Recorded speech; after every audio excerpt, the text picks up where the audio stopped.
What's up, guys? This is Erik Blu2th Griggs. You've heard me on songs like No Air, Jordan Sparks and Chris Brown. You've heard me on soundtracks like Dreamgirls. As an instrumentalist, you've heard me playing for anyone from Elder Barge to Aretha Franklin to Boyz II Men. Today, I'm working on a song I did for myself that I played all the instruments on, sang all the vocals on, and mixed and mastered myself. It's called Back to Euphoria. I hope you enjoy the song, and I also hope you enjoy checking out how I mixed the record. Let's go. So I'll begin by playing the record and just letting you hear how the whole thing sounds, and then I'll show you how I got there.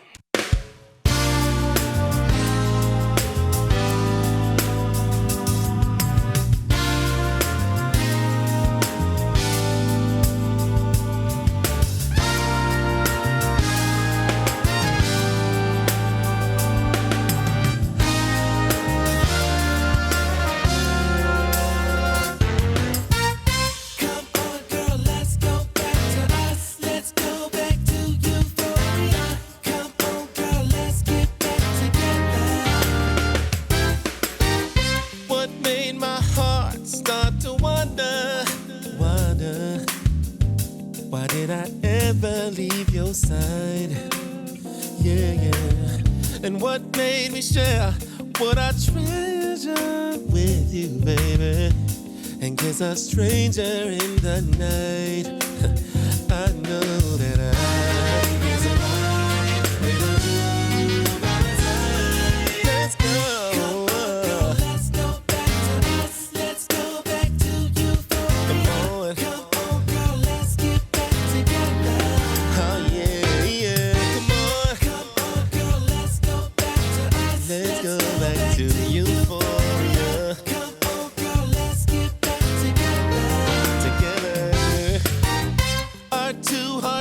To beat as one heart, dancing to the rhythm of our love. Ooh, our love.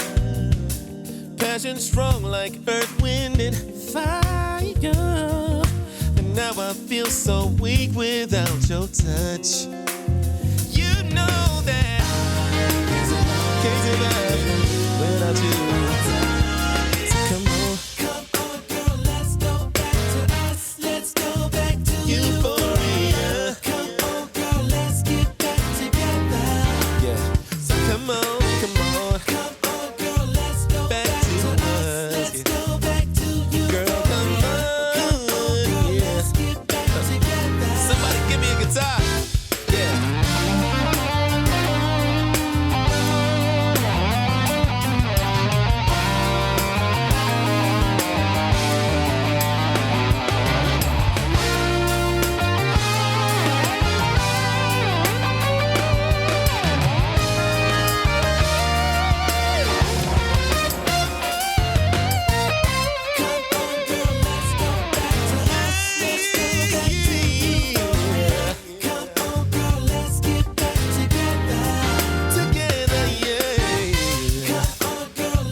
We got a lot to talk about. Let's get to it. First of all, let's attack the drums, right? So let's just solo the drums, see what they sound like.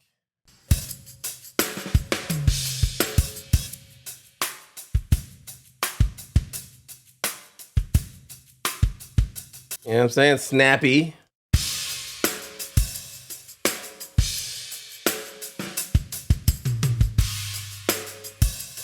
But how do we get there? Well, I got 3 kick mics all going to this kick bus. 3 snare mics going to the snare bus, and you can see how that's happening, right? So the hi-hat's by itself. Here's the toms. The toms are going to the toms bus. And let me just talk about this pitch thing real quick. You might be like, what pitch on drums? So it's a tom trick. One of the many things I learned from my friend Tony Shepard. Shout out to Tony. I put his ears on my mix all the time to just make sure I'm going in the right direction. He's one of the greatest mixing engineers in the whole biz.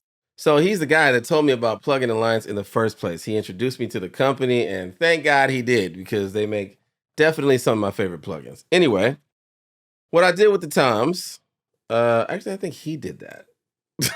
I think Tony did that. When I had him come in and listen to it, he took the liberty of doing this, and the liberties that he takes are very welcome in my studio because he's amazing. So all it is taking the toms down an octave. Like you might do with a guitar, just put a low octave on it. Sometimes you do that with a vocal. So when you hear the toms, you're actually hearing a lower octave with them. So let's go through what we got. So on the kick, you know, with a name like Better Maker, it's got to be good, man. It does that. It lives up to it. It makes things better. So listen, what it is. This is basically, and hard to say this, but arguably better version of the Pultec EQ. So I do want to spend a little time talking about the Pultec style EQ because it's very widely loved and widely known for doing something that makes no sense whatsoever. It makes absolutely zero sense logically what it's doing, but we all do it and we all love it. Watch this. So I got 100 hertz. This is my frequency that I'm boosting. Now, it's also the frequency that I'm attenuating. So both of these knobs, boost and attenuate, refer to this frequency. However, what's happening on the inside of the piece is not what's happening on the front. You can't judge a book by its cover in a very real way when it comes to this particular piece of gear. And I'll show you what's really happening. Let me use this beautiful Kirchhoff EQ, which we'll talk more about later, to show you what's really happening under the hood, right? So, okay, you got 100 hertz. This is what I'm doing. Let's say this is 100 hertz. 100 hertz gained as a low shelf. That's what's happening when I raise the boost, right? Let's raise it to about there, I don't know, 7.3 dB, right? So if I take the attenuate knob and I turn that up as well to about the same degree, say they're at the same number, what's gonna happen is I'm actually gonna have a cut a little higher and about half as much as the boost. This is really what the curve looks like. So let me show you now what this does to the kick. I'm just gonna play the drums and I'm gonna let you hear what happens to the kick when I bypass this.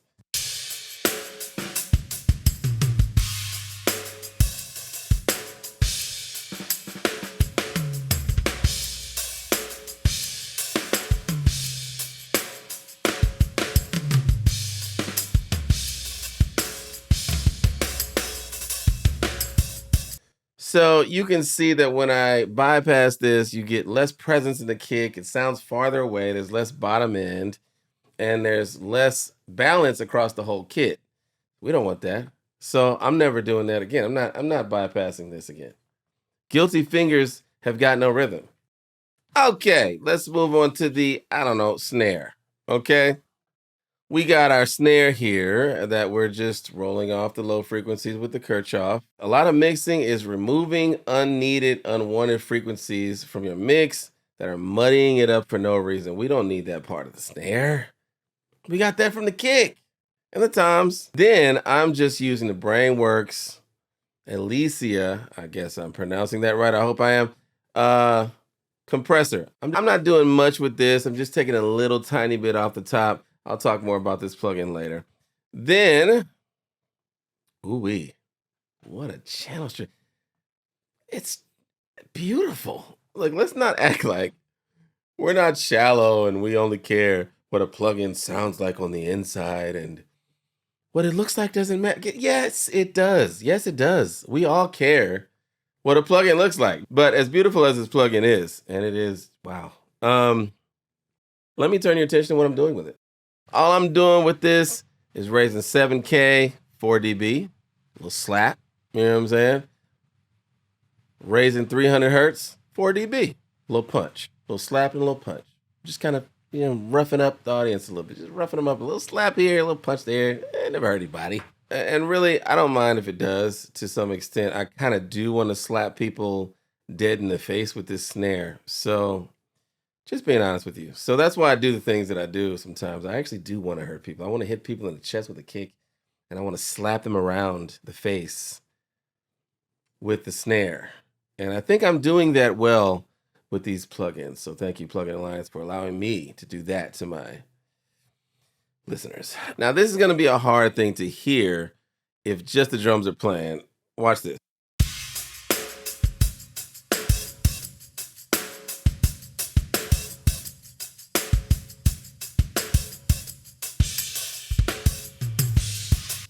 You might have felt that a little bit. I felt a little bit less slapped, a little bit less punched by the snare.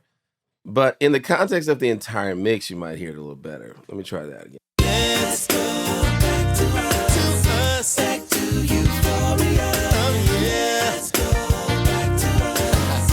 Oh baby, don't you wanna go? Let's go back to us. Ooh, back to Euphoria. Let's go back. Just a little more presence. That's all I need. That's all I need from the snare. And I got it from that plugin. So I got to put a reverb on the snare. I can't just leave the snare out there all high and dry. Enter Brainworks Rooms. Okay, what I love about this plugin, besides it sounding amazing, is the workflow that it suggests with the layout. So when you think of a reverb, you think of the kind of reverb you want. You're like, okay, well, it's a snare, so I need a room reverb. And maybe a medium one. In this song, I want a bit of a trail, but not a long one. So you just hit room and you hit medium, and it gives you a general area to start from, and you tweak from that place. Let's see what it sounds like on the snare.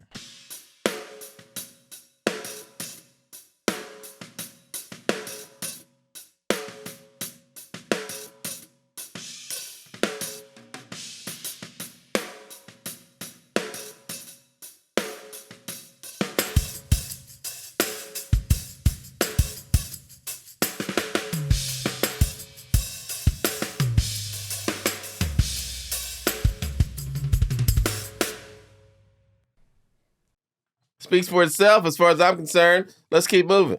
All the drums are then going to Drum Master. Okay, Drum Master has this EQ on it. So after all the drums have been EQ'd and compressed or whatever I'm going to do with them, they go here, and then I listen to that and I say, okay, what can I do to all the drums to make it sound better? I found that this frequency was peaking a little too much, brought it down with a narrow Q. Now, what I do with the Kirchhoff is a lot of times going to be my subtractive EQ, especially if I'm going to have another EQ after it, which you'll see I do a lot of more than one EQ and more than one compressor on the same sound. If there's more than one EQ on a sound, the first one is usually going to be this, because it's great at very narrow Qs and surgically removing certain frequencies. And then I go to the next one to do the additive EQ. On this one, I raised this a little bit, but it's mostly subtractive. That's Drum Master. But then I have something called parallel compression going on. For those who don't know what parallel compression is, it's when you have the same signal going to two different tracks or channels, and you have the second channel super compressed and sometimes EQ'd, and you just tuck that under the original signal to give it some girth and some power that you can't get by just affecting the original signal. That Drum Master signal is also going to Drum Parallel Compressor, which has another EQ on it, and then I compress the absolute crap out of it. Look at this.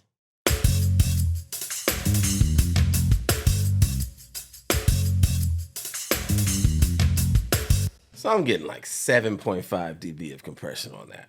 And then you just tuck it under the other one. Just bring it up to where you can hear it, but it's not overpowering. You still get the dynamics from the original signal.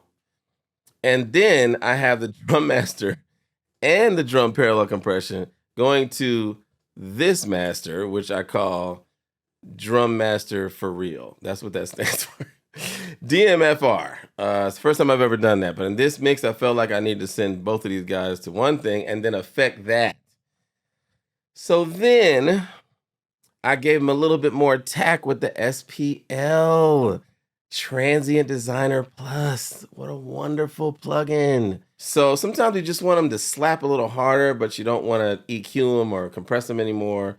You can adjust the transients with this attack knob right here.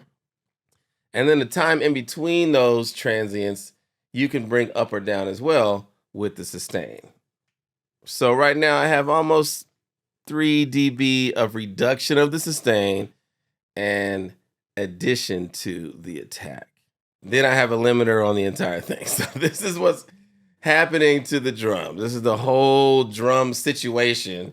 And I'm that serious about it because drums and bass is the foundation of your entire mix. If that's not right, nothing is going to be right. I think of my levels as my vertical space. So nothing can be hotter than the drums.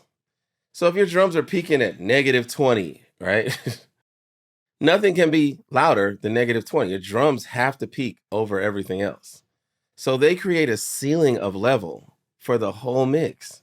So even if your drums aren't supposed to be extremely loud relative to everything else, they need to be as hot as possible to allow space vertically to raise everything else. Same with width, same with depth. You want it to be as far as you can make it, wide as you can make it, and as tall as you can make it. I call it the accordion effect. So when you open an accordion, the outside, of course, goes as far as it goes, but the inner parts move away from each other too, relative to how far the whole thing goes. So the farther you can make it, the more space you have between each thing. I think of that vertically, width-wise, and depth-wise in my mix. Okay, I want to skip to the piano now. The reason I want to skip to the piano is because that is the birth of the groove. That was the whole reason why everything else is happening. It's the first thing I thought of. When I was sitting in the studio with Clay Drayton, like, Earth, Wind, and Fire. You know, it was like a dream singer, like, Earth, Wind, and Fire. Right? So, and then I was like, okay, groove, mid-tempo groove, you know what I'm saying? Something like an Earth, Wind, and Fire switch type. And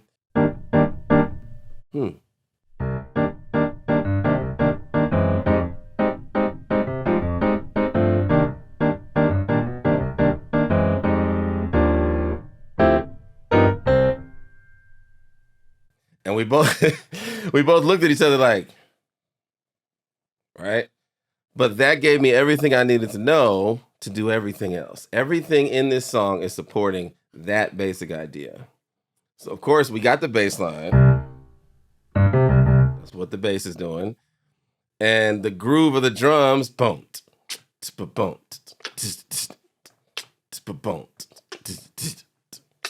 boom, right? So that tells me everything I need to know. After that, I'm just supporting that idea with everything else that I play. So you're like, dude, what does this got to do with mixing? Everything. See, when you're mixing, you're pronouncing, you're enunciating the intention of everything in the mix.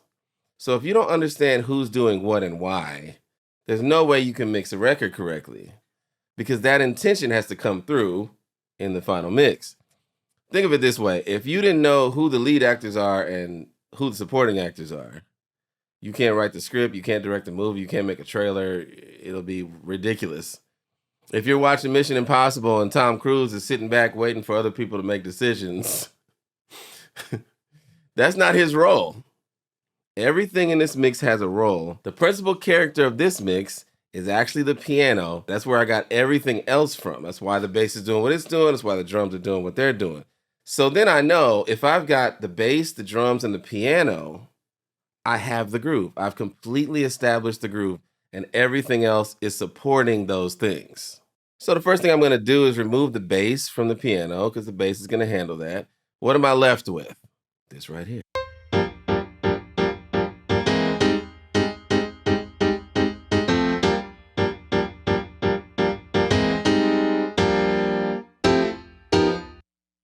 Okay.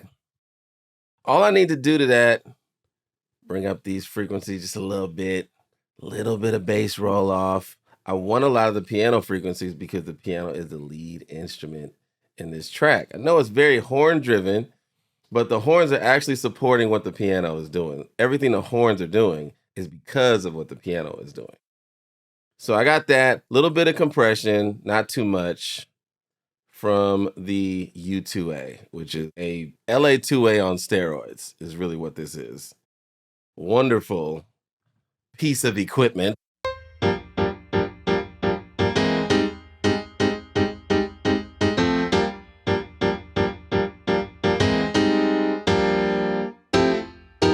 So now we can play the groove, the whole groove, and nothing but the groove, which would be the piano, the bass, and the drums. What does that sound like?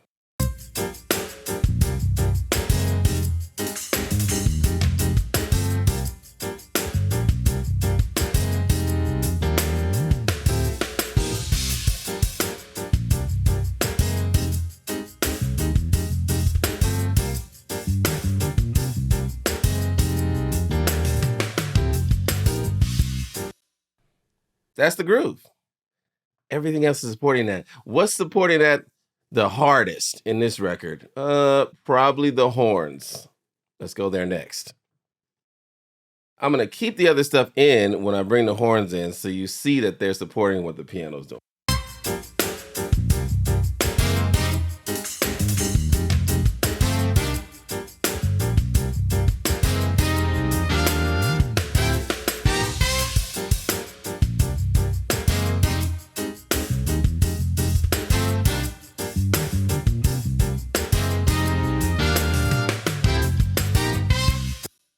So when it comes to the horn processing, as you can see on my horn tracks, there is 0 on the individual tracks. Nothing at all. And the reason for that is because all these tracks are going to this bus right here. You can see how I use my buses. I'm using them not only to organize the whole mix, but also to lessen the CPU load because I don't need to process each one. I can process all of them when they get to the bus. How did I process them? Well, just with 2 plugins. Just 2. Just 2 plugins. The first of which being this channel strip by Brainworks, the 4000G emulation SSL console, of course. Incredible. I usually use the 9000J. The 9000J is one of my favorite things ever created. But the 9000J is a little more aggressive than I want it to be for the horns. I kind of wanted the horns to sound unprocessed because I kind of want in this song for you to feel like you're at a concert. So I wanted everything to be pretty transparent. Just bring them forward a little bit, which this console did for me perfectly. Here we go. Let's hear it.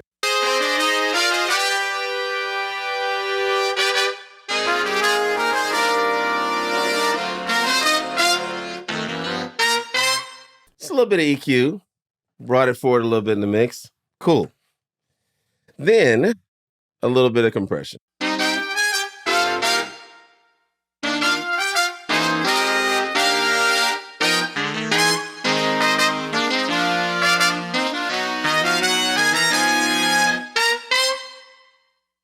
So as you can see, I'm getting about 3 dB of gain reduction, but it's very transparent. It doesn't sound compressed. You're not getting a pumping feeling. It doesn't sound like it's holding back.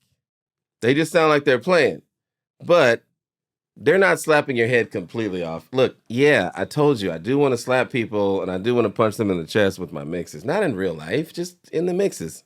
But I don't want it to hurt bad, man. I want it to hurt good. So I don't want the horns to be so obtrusive that they're irritating, but I do want them to stick out. What this compressor did for me is allow that to happen. So I love it. But enough about horns. Let's talk guitars. Let's go to the verse. My verse guitar is giving me another little melody to counteract the melody that I'm singing.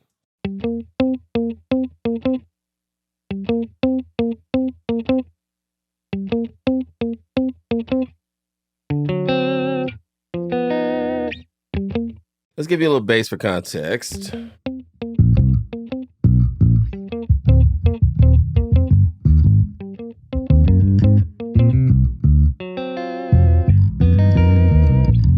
So I just EQ'd her a little bit.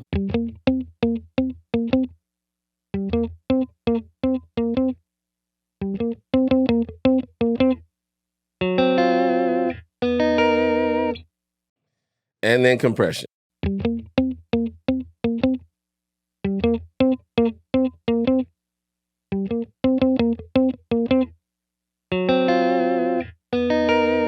I love how transparent that compressor is.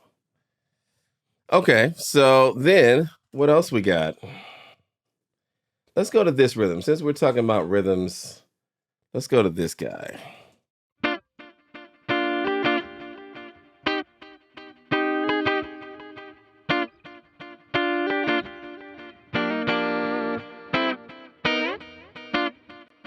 On this one, let me give you the bass and the drums as context.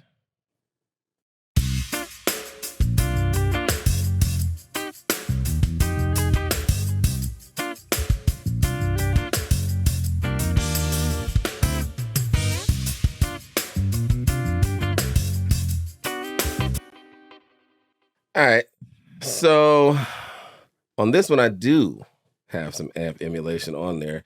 It's gonna sound extremely different when I take these plugins off. Watch this. This is with no plugins.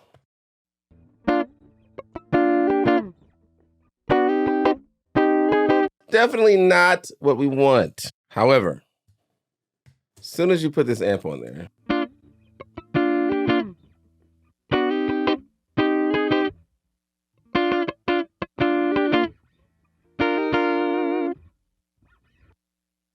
now, on Sesame Street, when I was growing up, there used to be a character that was a cup. He was actually a mug. And he would talk to the other mugs and things in the kitchen. And when it opened up, the theme song said, "You can't tell a hero by his size. He's just a teeny little super guy." Well, my next plugin is just that. It's a teeny little super EQ. It's not going to get any bigger for you. I can't resize that.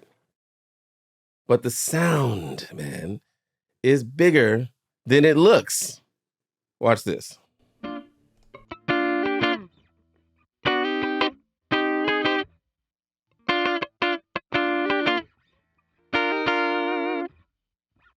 Shout out to Jenny at Aftermath. She's the one that hipped me to this plugin.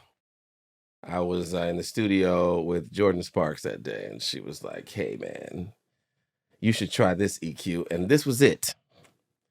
Thank you to her for that. So I already got a good sound. That EQ in the amp, I already got a good sound. So I'm just going to compress it.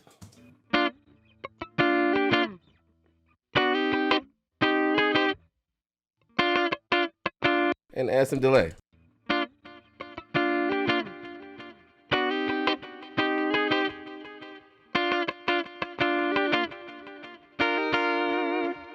Yeah, man. This delay is fantastic. A lot of times I'll send things to a delay. One of the reasons is because I want to affect the delay. I want to send the delay to a reverb without sending the original signal. I want to saturate the delay.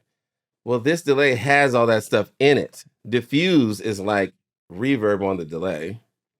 I can saturate it. I can do so many things to it. There's filters. So I just slapped it right on the track and handled my business.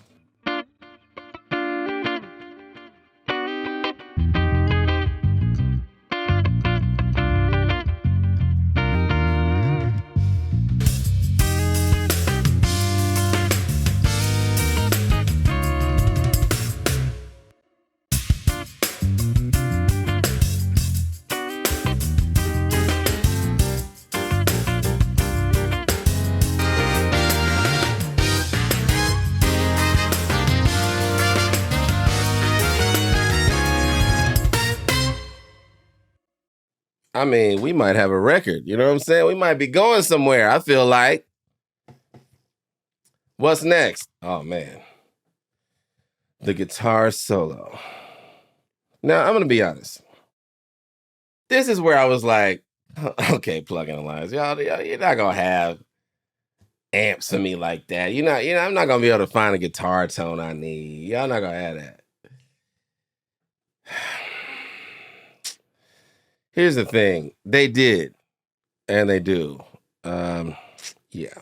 So I'm going to play what the guitar solo sounds like with nothing on it.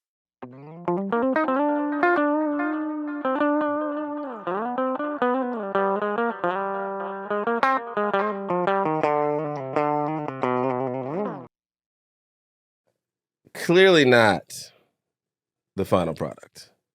No amp simulation, just raw guitar coming in through the preamp. So then I compressed it. All right. Then I EQ it a little bit. All right. And then I put this metal pedal on it.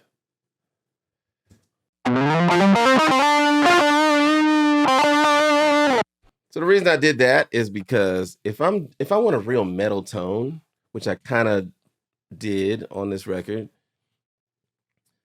I'm going to usually use a pedal with a little bit of distortion and send that distorted signal to the amp and then gain the amp. So the amp is giving me high gain, but it's getting a distorted or overdriven signal in the first place, which gives you a more dimensional distortion. So I tried to emulate that with these plugins. The next plugin would be the amp. So what I'm emulating is a pedal board going to the amp. The first thing in my pedal board is my compressor. Then I got an EQ. And then I have a distortion pedal. That distortion pedal then goes to the amp. And this is what I get.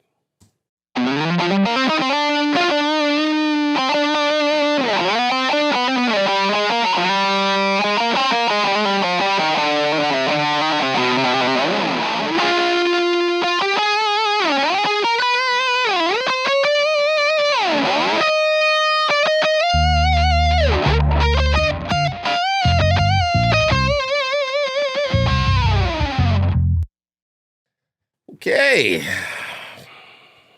Yep, they got it. Then I sent it to this delay. I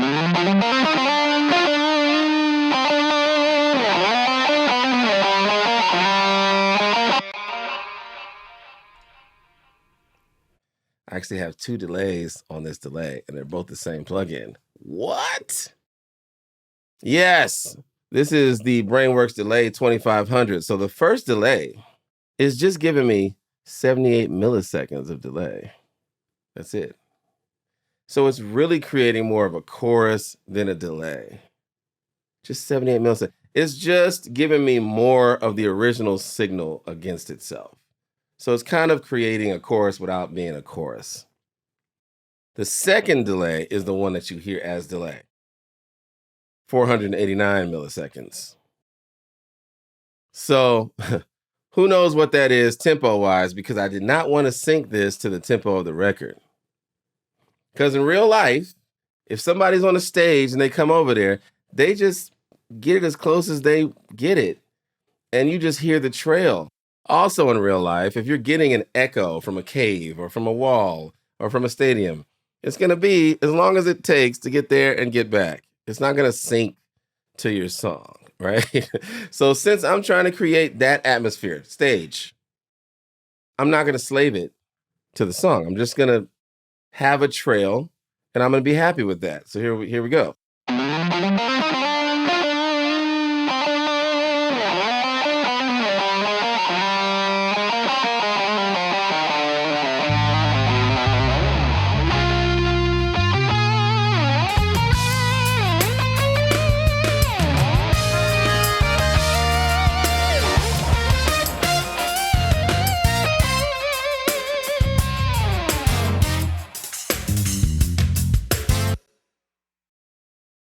On the entire guitar processing front, you have come through swimmingly.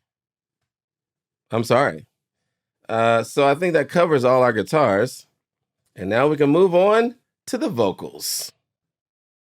Here we have our lead vocal. And how we got that rooted is we got the lead vocal track going to a lead vocal master. You see, you're seeing a trend here. I see that you're seeing a trend here. So the question then becomes, what do you put on the original track and what do you put on the master? Sometimes I have stuff on both things, depending on how it sounds. So in this particular case, I have this de-esser on the original track where the vocal is, because it worked out the best. Sometimes I try it in both places and see which is best. This time, that was best. This is a fantastic de-esser. I'm de-essing from 2.5K at the bottom side of normal over here, which is kind of cool that they give you that normal bracket there, at 100%. And that's what it is. What made my heart start to wonder? Let's see what that S on start sounds like without this de-esser. What made my heart start to wonder? Huh, a little uglier, a little less what we want. A little more we want if we put it on there. So I'm gonna leave it on there.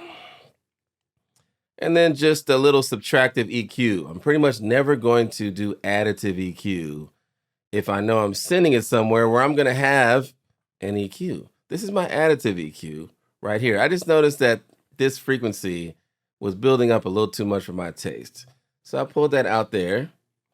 And then I'm gonna do all my other EQing on one of my favorite channel strips in the world.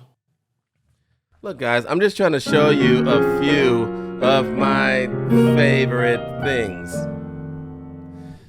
This is one of them. The 9000J console. A little bit more aggressive now. If I take this off, you're gonna hear the difference. Watch this. What made my heart start to wonder? I mean, how dull can you get? You know? But what made my heart start to wonder? Wonder, why did I ever leave your side? Yeah, yeah. All right. I'm also getting a little bit of compression from that. Passion strong like earth, wind, and fire. So what I want to note here is that I've got 2 stages of EQ and I got 2 stages of compression on the same thing, in the same chain.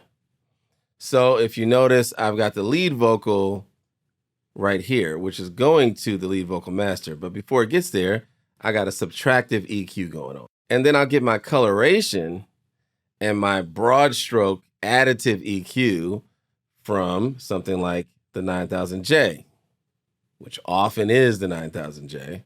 But the 9000J is also the first stage of compression.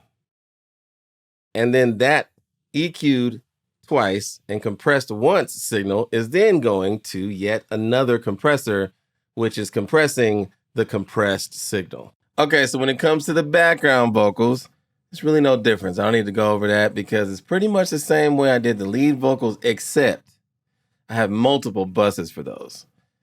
In situations where maybe things were recorded with different mics, or I want to EQ the chorus differently than I EQ the verses, or there's talk box in this actually here. Let's go back to up. Right, so those guys are like just tucked under there, but I wouldn't EQ those with my backgrounds because they'll require a totally different EQ. So they're sent to their own bus. You have all these different buses, which still go to one Bax master, and that's where all the backgrounds go. I may not send the talk box backgrounds there. I may send them directly out, but you know, that's pretty much it. One thing I forgot to mention was what I did to the bass, which is not a lot. So I have this EQ from the Kirchhoff. We've talked about the Kirchhoff plenty. And then this guy here. Let me let you hear the difference between this and without this.